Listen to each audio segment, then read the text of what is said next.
us now from San Francisco, founder of Borderlands Books, Alan Beats. Alan is closing his independent bookstore after San Francisco voted to raise the city's minimum wage to $15 an hour by 2018.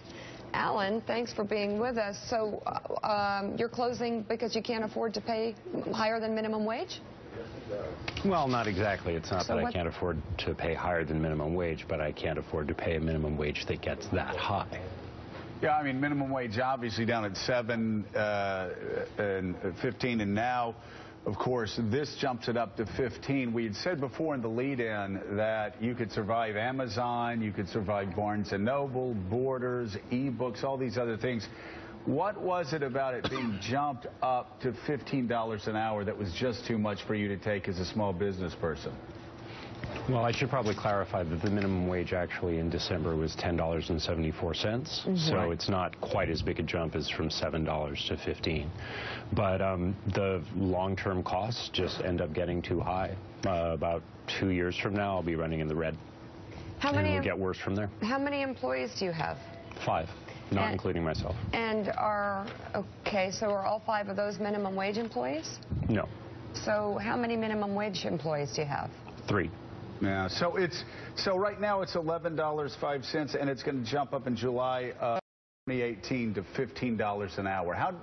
How is the threat of the continued rises? How does it not just impact you, but also impact other small business owners that you've talked to? Well, it's a potential challenge for almost all the small business owners that I've talked to. It's especially acute for bookstores because unlike most businesses that can slowly raise the prices to make up for the difference, what I sell has a price printed on it, and so I can't really adjust my prices. So, Alan, what presents more of a problem for you? Is it the potential hike in the minimum wage as a threat to your business, or is it the increasing growth of online shopping for books and things like that, which is crushing so many bookstores, independent bookstores? What's the bigger problem? I would say that the stores that were going to be crushed by online sales have been crushed already. I think all of the stores that are in business now are in business because people choose to shop there, and they're not likely to switch to online purchasing. That happened a few years ago. So certainly the problem that my business is facing right now is that the minimum wage is going up. And we had reported before, tell us whether this is correct or not, that actually in 2014 you had your best year as a businessman. Actually, I think 2013, because I haven't finished closing the books for 2014, but certainly 2013 was our best year thus far. Yeah, okay. Let me ask you a question, Alan. When you say, we look at these numbers, $5 an hour for three employees means $15 more an hour. You multiply that times the 8 or 9 hour, 10-hour workday. Are there other associated costs that you face in addition to the $4.95 rise? Are there health care costs? Are there unemployment insurance costs? Is a higher cost than what we're looking at on paper? Because some may say $15 more an hour. For 3 employees. Right. So that shouldn't put you under. No, but I want to hear from him. It must be something that's creating a greater pressure. Not particularly. I mean, it doesn't have to be. I mean, this is a 39% increase in my cost of wages for my 3 minimum wage employees, and obviously I can't give them, continue increasing their wages and not increase the wage, for example, of the general manager of the company. Right. So her wages have to go up as well. So basically it's about a 39% increase across the board. Gotcha. There are other costs associated with that, but it's the 39% that is what matters. All right, Alan, thank you so much. We greatly appreciate it, and good luck. Yeah, thank you. And, he does bring up a good point. When you raise the wages of 1 employee, 2 employees, 3 employees, you have to raise the wages of other employees. And, Mika, you were sitting there with a scowl on your face as you look at the side of my face. Yeah. I can tell you... It's not the side of your face. If you talk to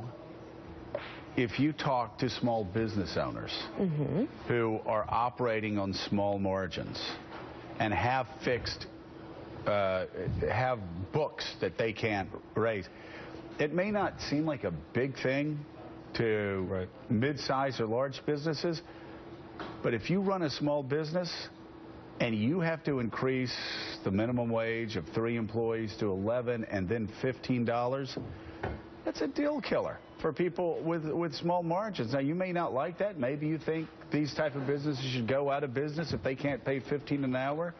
But this is going to happen. He should get other tax breaks. All these small business guys that are raising these taxes that have these small margins, he can't change prices of his products. That's where local and state and federal governments have to be creative in providing other breaks. I'd much rather have employees making that money directly than other taxes perhaps going to local and state governments. I mean, this is far different from going from like $7.15 to $9 right. or $9.30. When you start going from the standard of $7.15, $7.20 up to over $11, I can tell you, any small business owner you talk to will tell you that's crushing. And then if it's a truly small business, if you have 3, 4, 5 employees, and then the threat of jacking it up to $15, you're like, I can't do this. I understand it's complicated and more difficult than black and white. I think the interview, though, was kind of problematic in itself because it was very black and white. And there are major corporations paying large numbers of people a ridiculously low salary. Well, you're talking about major corporations. And I don't think that helps the debate. I'm talking about small business owners. That's what my face said. I think that's an extraordinarily important part of the debate because we never, in Manhattan, in Georgetown, in L.A., we never talk to small business owners like that. And you scoff at the fact, oh, it's only 3 employees. Guess what? You scratch and claw and you run a small business and you have trouble making payroll every 2 weeks. You have trouble dealing with all of the regulations that are thrown on you by the local, the state, and the federal government. And you got to raise the And you've got to do that yourself because you can't afford for other people to do it. I mean, I've been there with a law office where you're pacing every 2 weeks. You know, you open it up and you're trying to make payroll every 2 weeks. Every dollar counts. So, yeah, talk about McDonald's. That's one thing. Guys like that, his story's going to be repeated if you jack it up to $11 and then $15 an hour. Yeah. We could have interviewed you because he wasn't giving up. The ladies of the Skim are with us.